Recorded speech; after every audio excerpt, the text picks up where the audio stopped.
আপনি কি জানেন কিছু ঘর আছে যেখানে ঢুকলেই মন হালকা লাগে, কথা না বলেও শান্তি পাওয়া যায়, রাতে ঘুম গভীর হয়, ঝগড়া হয় না, অকারণে ভয় কাজ করে না।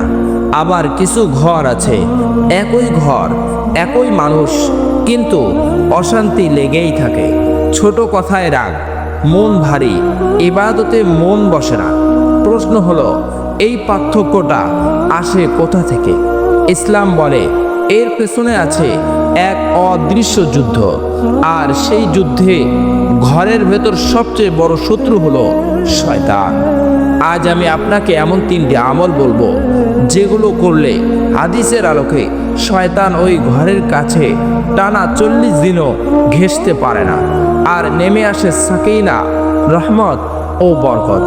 এই আমলগুলো খুব সহজ, কিন্তু মানুষ জানে না বা গুরুত্ব দেয় না। ভিডিওটা শেষ পর্যন্ত দেখুন, কারণ শেষ আমলটাই সবচেয়ে শক্তিশালী। প্রশ্ন, শয়তান ঘরে কিভাবে ঢোকে? উত্তর, রাসূল সাল্লাল্লাহু আলাইহি ওয়াসাল্লাম বলেছেন, শয়তান মানুষকে একা একা ধ্বংস করে না, সে আগে পরিবেশ নষ্ট করে, তারপর মন, তারপর আমল। ঘরে যখন নামাজ নেই, কোরআনের তেলাওয়াত নেই, জিকির নেই, তখন সেই ঘর শয়তানের জন্য হয়ে যায় খালি মাঠ। কিন্তু আল্লাহ তাআলা এমন কিছু আমল দিয়েছেন যেগুলো শয়তানের জন্য হয়ে যায় আগুনের দেওয়াল। সুবহানাল্লাহ। নাম্বার 1, সূরা বাকারা ঘরে নিয়মিত পাঠ করুন।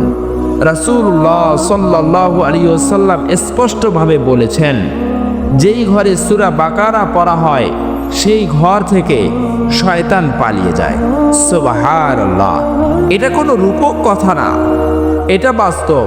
সূরা বাকারা এমন এক সূরা যার ভেতরে আছে আকীদা, শরীয়ত, আয়াতুল কুরসি, ঈমানের ঘোষণা। শয়তান এই সূরার শব্দ সহ্য করতে পারে না। কিভাবে পাঠ করবেন?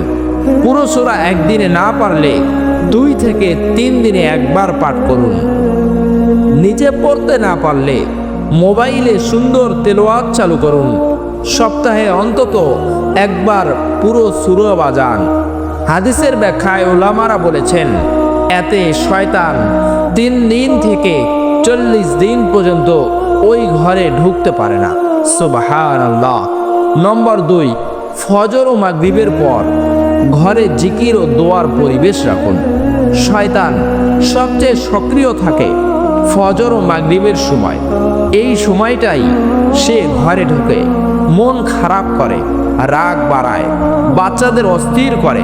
কিন্তু রাসূল সাল্লাল্লাহু আলাইহি ওয়াসাল্লাম বলেছেন, যেই ব্যক্তি সকাল সন্ধ্যায় আল্লাহ তাআলাকে স্মরণ করে সে আল্লাহর হেফাজতে থাকে। প্রশ্ন, ঘরে কি করবেন?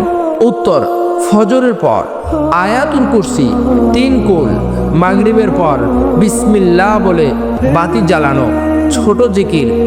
আপনি অবাক হবেন, এই ছোট আমলগুলো করলে ঘরের বাতাসই বদলে যায়। সুবহানাল্লাহ। নম্বর 3, ঘরে ঢুকতে বের হতে বিসমিল্লাহ পড়ুন। এটা সবচেয়ে অবহেলিত আমল। রাসূল সাল্লাল্লাহু আলাইহি ওয়াসাল্লাম বলেছেন, যখন মানুষ ঘরে ঢোকার সময় বিসমিল্লাহ বলে, শয়তান বলে, আজ এখানে আমার থাকার জায়গা নেই। আপনি যদি ঘরে ঢুকতে বিসমিল্লাহ বলেন, খেতে বসে বিসমিল্লাহ বলেন, তাহলে শয়তান শুধু দূরে থাকে না, সে পুরো ঘর ছেড়ে পালায়। সুবহানাল্লাহ। অভ্যাস করুন, দরজার সামনে বিসমিল্লাহ, খাওয়ার আগে বিসমিল্লাহ, ঘুমানোর আগে বিসমিল্লাহ। এই আমলটি করলে হাদিসের ব্যাখ্যায় এসেছে, শয়তান 40 দিন পর্যন্ত সেই ঘরের কাছে আসে না। প্রশ্ন, এই 3টি আমলের ফল কি? উত্তর, এই 3টি আমল করলে ঘরে অকারণে ঝগড়া কমে, বাচ্চারা শান্ত হয়, নামাজে মন বসে, ঘুম গভীর হয়, অজানা ভয় দূর হয়। কারণ শয়তান নেই মানেই রহমতের দরজা খোলা থাকে।